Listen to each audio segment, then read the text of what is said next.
This podcast is sponsored by Talkspace. Last year, I went through many different life changes. I needed to take a pause and examine how I was feeling in the inside to better show up for the ones who need me to be my best version of myself. When you're navigating life's changes, Talkspace can help.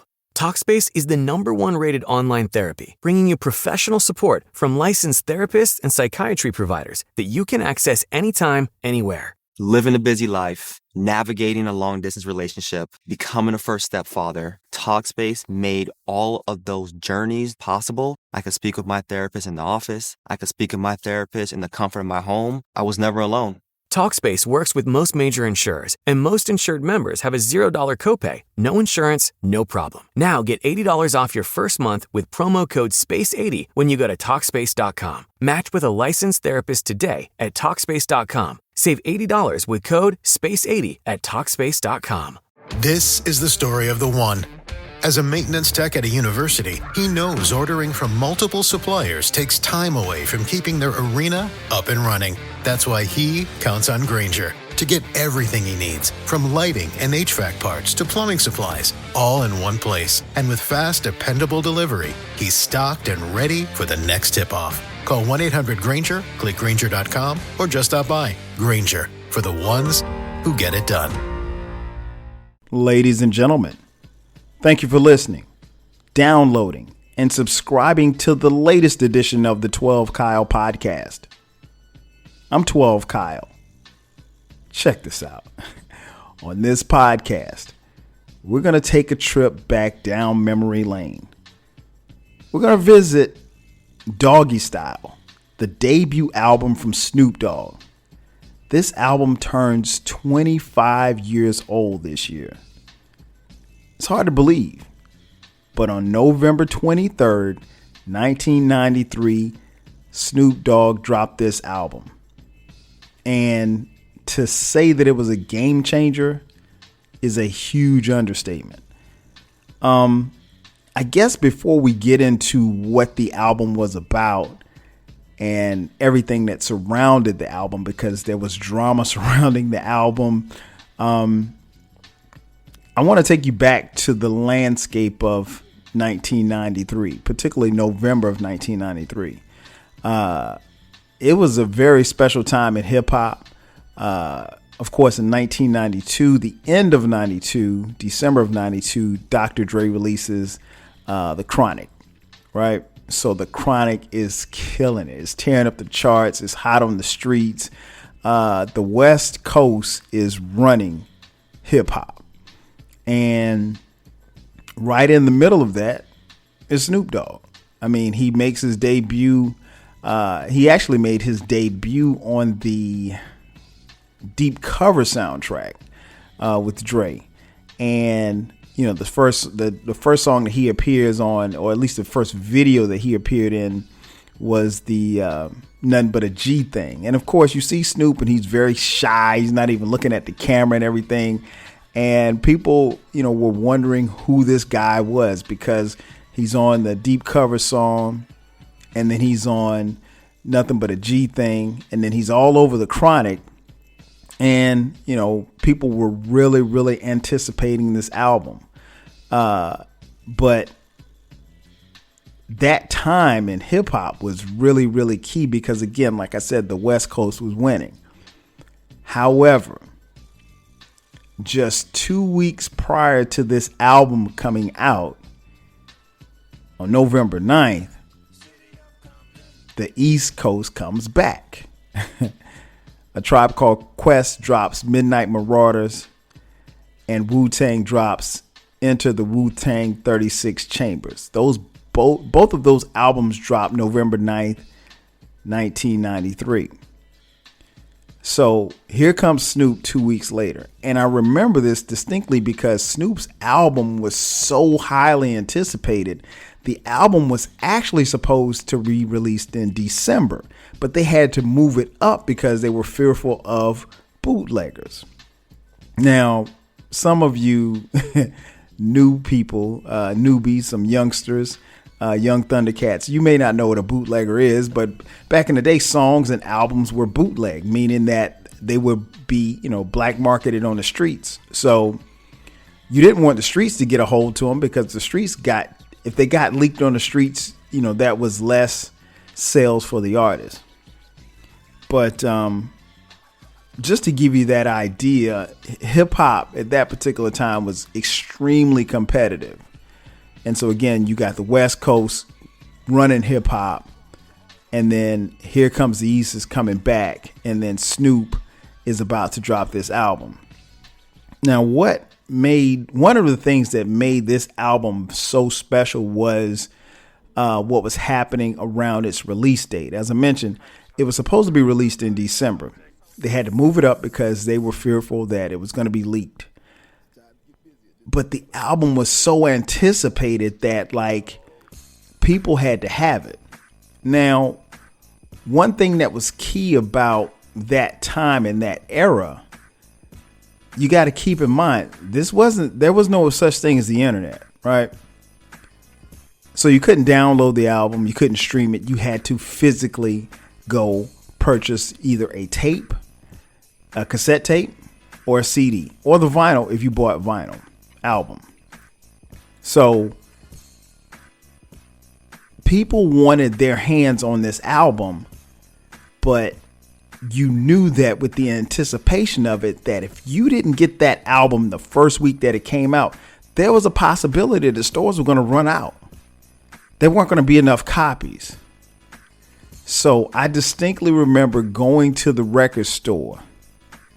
The album dropped midnight of November 23rd, 1993. So we're all standing in line outside a record store at the mall. I was in Orangeburg, South Carolina, at South Carolina State University. Shout out to my school, my alma mater. And I remember being in line. I was like the 10th person in line. And this was at 11:30, right? Store open at midnight. I mean, I just want to give you this visual. Imagine a record store having no other stores in the mall open, but a record store having to open at midnight just because of the anticipation of this album. By the time that I made my way in the store and bought the album, when I left the store, the line was out of the store, outside of the store, into the night, down the block. There were literally at least 100 people waiting on this album, waiting to purchase this album. And again, depending on where you bought it, there was a possibility that the album was going to get sold out, because that happened a lot in the 90s. So you really, if it was something that was dope, you really wanted to get your hands on it. You did not want to be the one who did not have this album, because in this particular case, in this record store where I went, if you didn't get it, and let's say they sold out, it might be a week, maybe a week and a half before the album, before they have more copies. And you would have to keep calling or going up to the record store to get that album. That's just how highly anticipated it was. And it wasn't just in my town where I went to school. This was everywhere across the country. This album in 1993 sold 806,000 copies in the first week alone. That's unprecedented, particularly for a debut album. And again, this is Snoop Dogg. This ain't Michael Jackson. This ain't Prince. This ain't, Bruce Springsteen. Hip hop records didn't sell like this. First week sales didn't happen like this. This was tremendous. Even The Chronic, for as dope as it was, it didn't sell like this in the first week.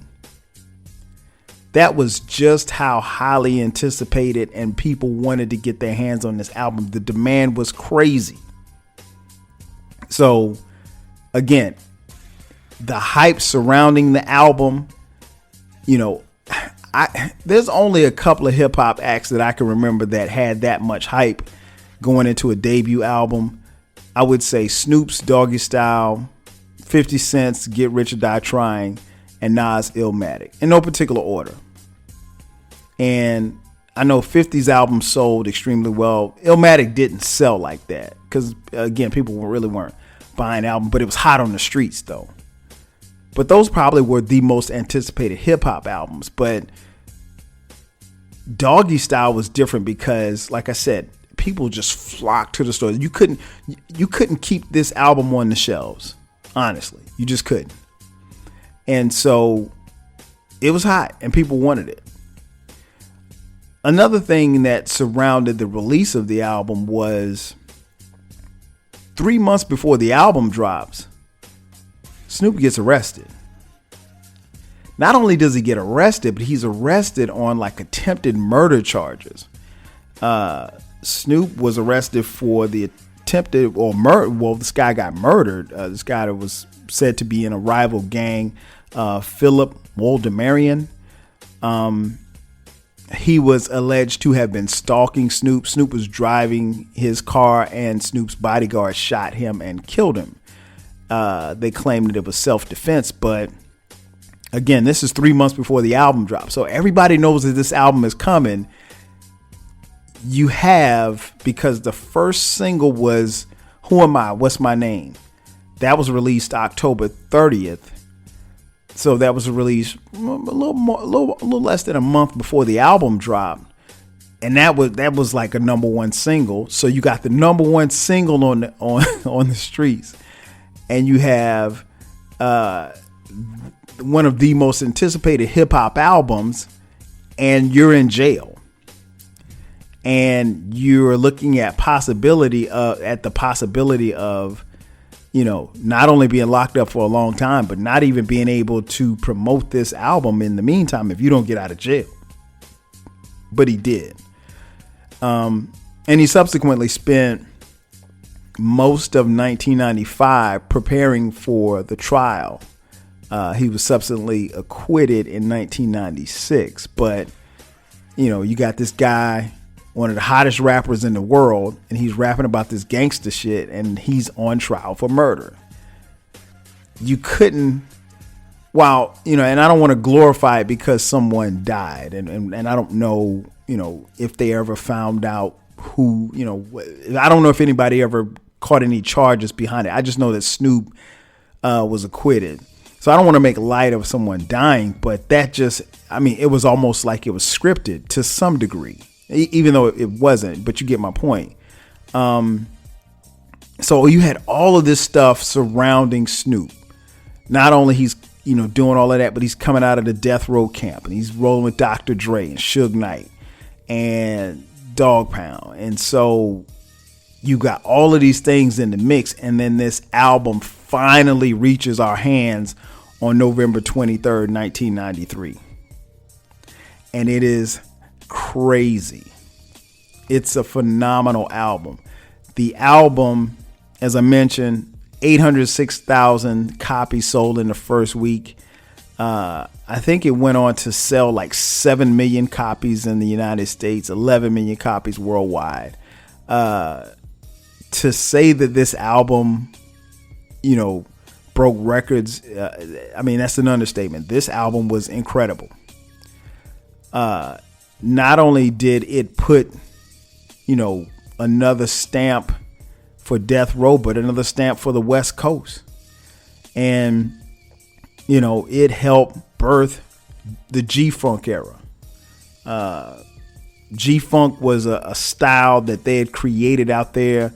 And the G-Funk, the production, and I'll get into that in just a few, but the production and then Snoop's ability to rhyme, his style and his flow, just, you know, it meshed very well together. So it was a perfect blend. It was a perfect blend and a perfect storm for Snoop. And again, this was something that everybody had. I mean, like, you would be hard pressed at that particular time to find anybody who didn't have this album, because everybody had it.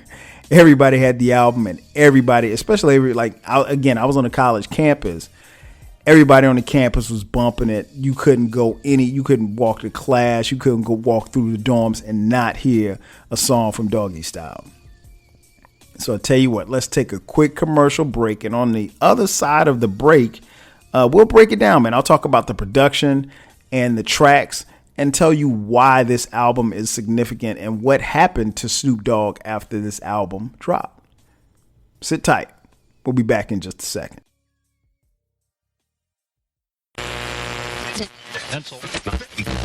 That was the Dog Pound here right on W Balls 187.4 on your FM dial. You're tuned into the biggest balls of them all, DJ Saw T-Nuts. Hey, don't forget about my homeboy Easy Dick in the Jack Off Hour. That's happening at 12 o'clock tonight. Right now, we got some new Snoop Doggy Dogg for that ass. This one is called The Shiznit.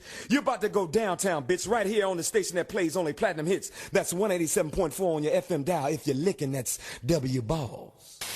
And just like that, we are back.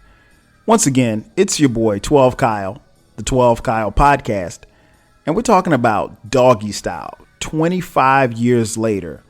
Before I get started, I got to give a big shout out and say rest in peace to Ricky Harris. You heard him right there on the interlude, DJ Saw T-Nuts from radio station W Balls. He was on quite a few of the interludes and skits on this album, not just on this album, but the Dog Pound album as well. Very funny brother. You remember him from the video Doggy Dog World. He was Tad-Al. Yeah, man. He passed away a few years ago, man. Funny guy. And like I said, he was all over some of the Death Row projects. So lending his voice and his impersonation. So big shout out to him and rest in peace. This album, again, like I said, very anticipated, but not only that, it delivered. I think it goes without saying that everything that we were waiting on this album to be, it was, and much more. As far as the production, Dr. Dre is credited with being the producer of this album. He produced almost all of the tracks. Now, if you look at the liner notes, Daz is credited on quite a few tracks as well. It has been long rumored that Daz did most of the production on the album and Dre just kind of came in and co-signed on it. I don't know how it went. Honestly, a lot of this sounds like Daz more so than it does Dre. But, you know, I'm going to roll with it.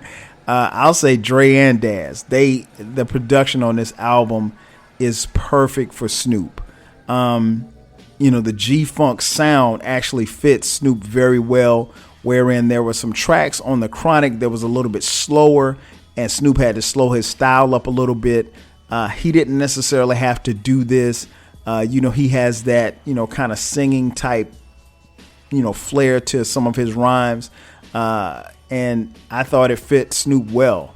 The album starts off, you know, with the interlude and then the G-Funk intro with the legendary George Clinton, Dr. Dre, and the Lady of Rage, who actually kills it when she gets on this track. You know, she was in the Death Row camp, man. Shout out to Rage. Again, that track, that was a great start off to the album. And then we roll into track 3, which was Gin and Juice, featuring Daz. And I gotta say, you know, Gin and Juice it's a staple on this album, and everybody loved it, and the video was dope. But I think, you know, when you look at the total landscape, it was back then, I can say that it was one of my favorite songs. As the time has gone on, it's not as big a favorite of mine and I guess probably because I've heard it a gazillion times, but it's a very nice, solid start to the album. And then the aforementioned skit, W Balls, with my man Ricky Harris. And then that rolls into track 5, The Shiznit. Man. Now, Dre produced this one, and Snoop was just, I mean, he was flowing. He was flowing in this one. I love this song. This song, I think I've probably grown to have a deeper appreciation for as time has moved on a little bit. And then you get the domino intro. Cash just sitting around playing dominoes, talking shit. Then we go to track 7, Lottie Dottie. Snoop actually covers Slick Rick's classic song, Lottie Dottie. Now, I'll say this. There are quite a few people, I don't want to say a few, there's a good bit of people that didn't like the fact that Snoop covered Lottie Dottie. One in particular, my homeboy Eclectic. Shout out to E. He can't stand Snoop for this for this reason alone. But I thought he did a great job, man. I mean, it was slow. They slowed it down. It had that gangster style. And, I loved it. I still love it to this day. I still play it. But it was some people that didn't like, and I felt like I thought it was a really good job for Snoop to kind of give a nod to not only the East Coast, but guys who paved the way. And Snoop has said on numerous occasions that one of the guys that he looked up to in the rap game was Slick Rick. So that was just in my eyes, it looked to me like he was paying homage to Slick Rick. So I have no beef with that at all. Then we go to track 8, Murder Was the Case, featuring Daz. This song was very powerful. Obviously, the song starts off with a drive-by. Eerily starts off with a drive-by. This song was powerful because, again, and I'm not even sure when it was recorded, but you got a song called Murder Was the Case, and then you have Snoop with a murder charge pending against him at the time of the album being released. And we all remember the iconic moment on the MTV Music Awards when Snoop performed this song with a gospel choir in the background. And he ended the performance by saying that he was innocent. And then the lights dropped. And it was really cinematic and everything. And, that was before the trial actually happened. But Murder Was the Case, man. Love that song. Love it. It still goes hard to this day. Then we move into track 9, Serial Killer, with DOC, RBX, and Dog Pound. This one, man, this one is so hard. This track goes so hard. And this is one of the tracks where I think the Dog Pound actually kind of overshines. They kind of outshine Snoop a little bit on this track. And you could make a case that happened, and that happens in hip hop. I'm not knocking Snoop for that, but I mean, like, it was just, you could tell at this particular time, cats like RBX, Dog Pound, Daz, and Corrupt. I love listening to Corrupt rhyme. They were just hungry, man. I mean, like, they were really trying to prove a point. And so that song is so cold, and it's still hard to this day. Then we move into track 10, Who Am I? What's My Name? As I mentioned, that was the lead single. Of course, you got the George Clinton sample.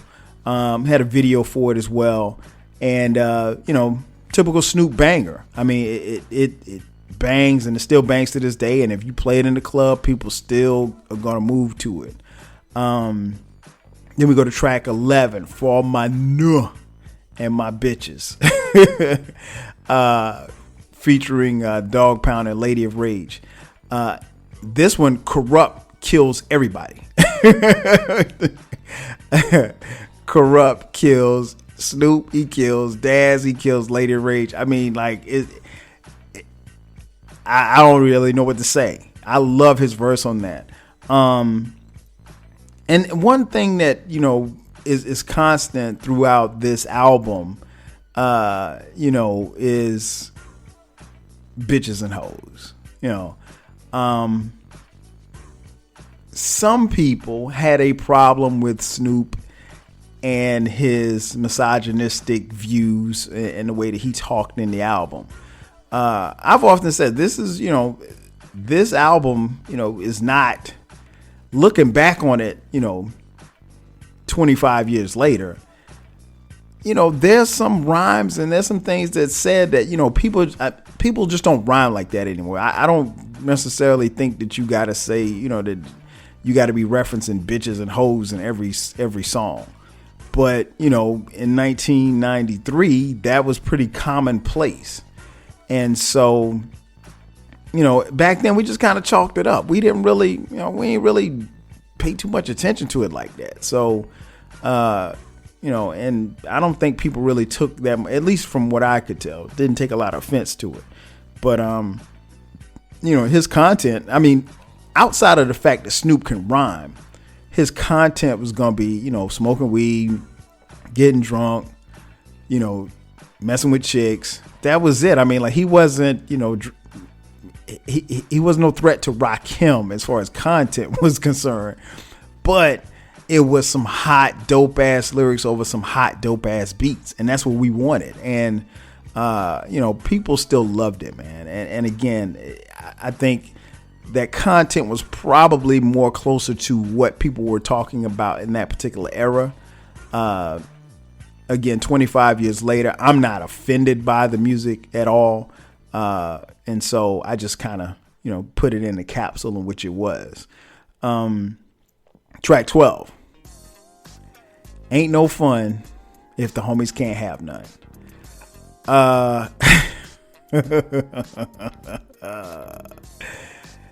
This song is one of the hardest, rawest, nastiest, crass, misogynistic songs in the history of hip hop.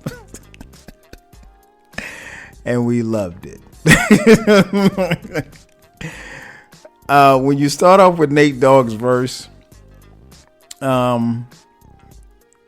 if you play it in a club, and I've seen it played in the club hundreds of times, if you play it in a club, the ladies will sing along and sing it word for word and not even care, because I guess they figure like, okay, he ain't talking about me. But yeah, it's very misogynistic. It's very crass. It's very crude, but it's so dope. I'm sorry. It's still dope to this day. You're back now at the Jack Off Hour. This is DJ Easy Dick on Double Balls. Right now, something new by Snoop Doggy Dogg. And this one goes out to the ladies from all the guys. A big bow wow wow. Cause we gonna make it a little misty here tonight. This is DJ Easy Dick on the station that slaps you across your fat ass with a fat dick. When I met you last night, baby, before you opened up your gap, I had a respect for your lady, but now I take it all back, 'cause you gave me all your pussy, and you even licked my balls. Leave your number on the cabinet, and I promise, baby, I'll give you a call. Next time I'm feeling kinda horny, you can come on over and I'll break you off. And if you can't fuck that day, baby, just lay back and open your mouth. 'Cause I have never met a girl that I love in the whole wide world. Well, if corrupt gave a Of course, Nate Dogg, rest in peace. Warren G and Corrupt. Man, that is a classic West Coast song. That might be the staple of this album. And what's always interesting to me is when I hear radio stations trying to you really can't play the song on the radio. You shouldn't. But hell, if you play it, you got to beep out damn near all of the song. You got another intro for track 13, and we go to track 14. Doggy Dog World. Snoop Dogg, the Dog Pound, and the Fabulous Dramatics. I thought this song was really dope, man. I mean, the video was so cool. But I think one of the things that was cool about this song was that, again, Snoop was a guy who grew up like most of us, grew up in the 70s and 80s and had parents who played music from the 70s around the house.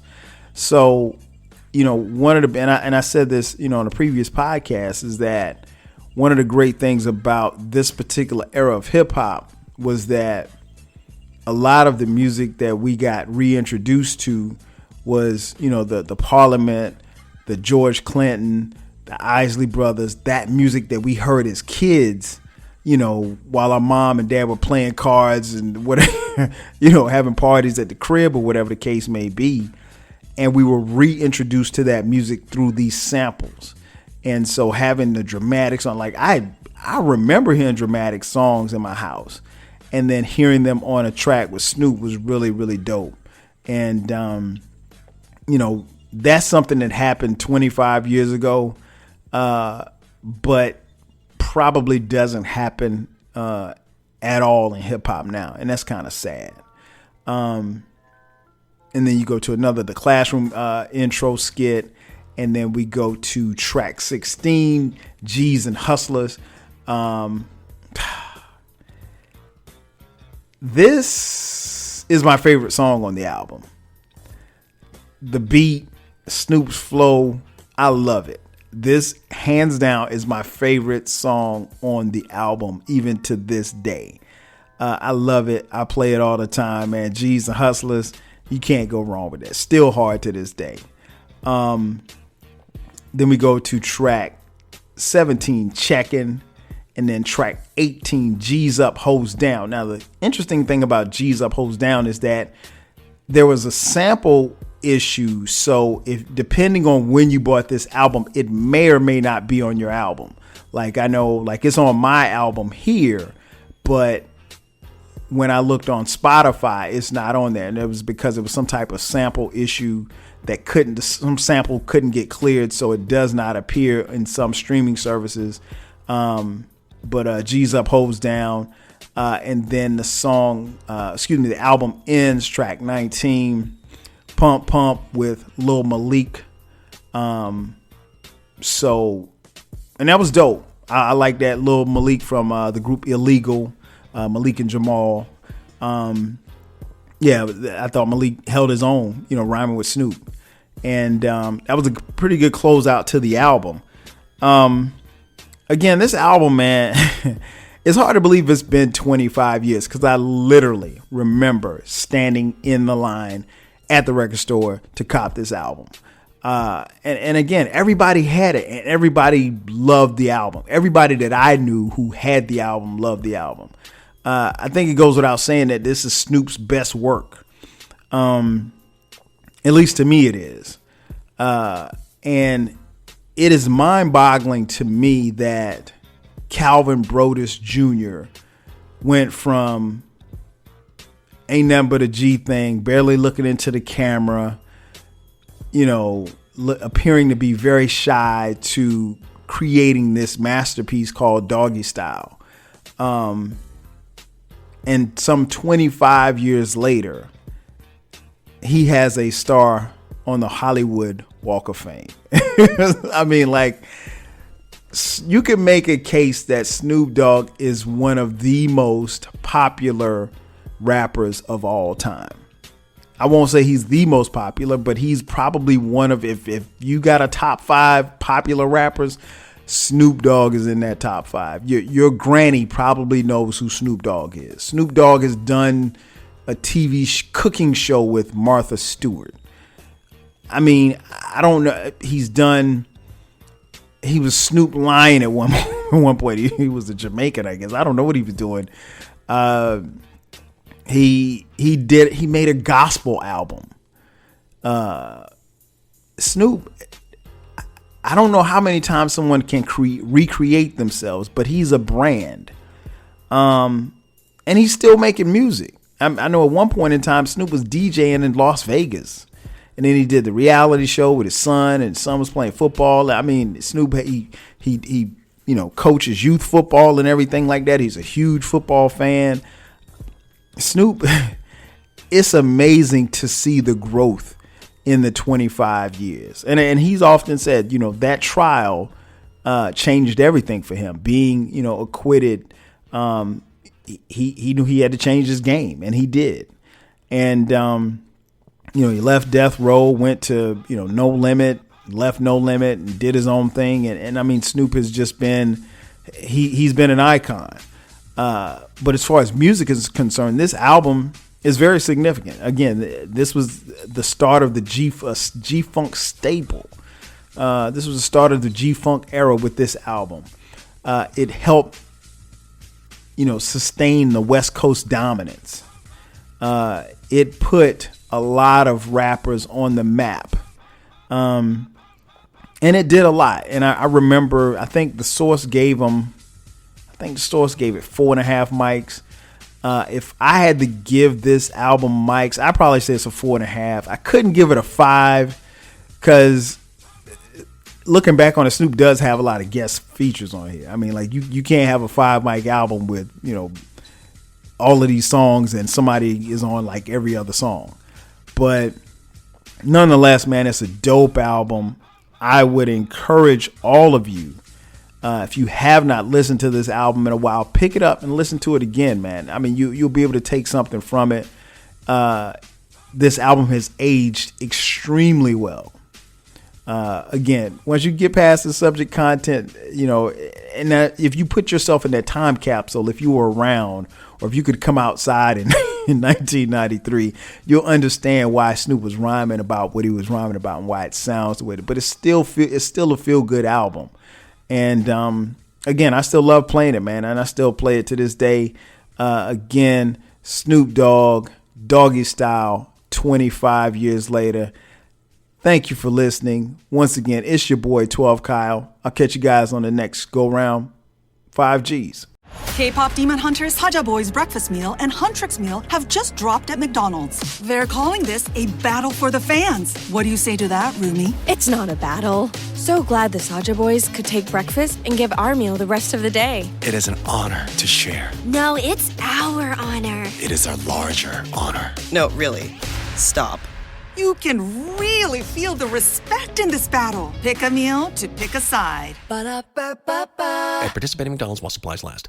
If you work in university maintenance, Grainger considers you an MVP because your playbook ensures your arena is always ready for tip-off. And Grainger is your trusted partner, offering the products you need all in one place, from HVAC and plumbing supplies to lighting and more, and all delivered with plenty of time left on the clock, so your team always gets the win. Call 1-800-GRAINGER, visit Grainger.com, or just stop by. Grainger, for the ones who get it done.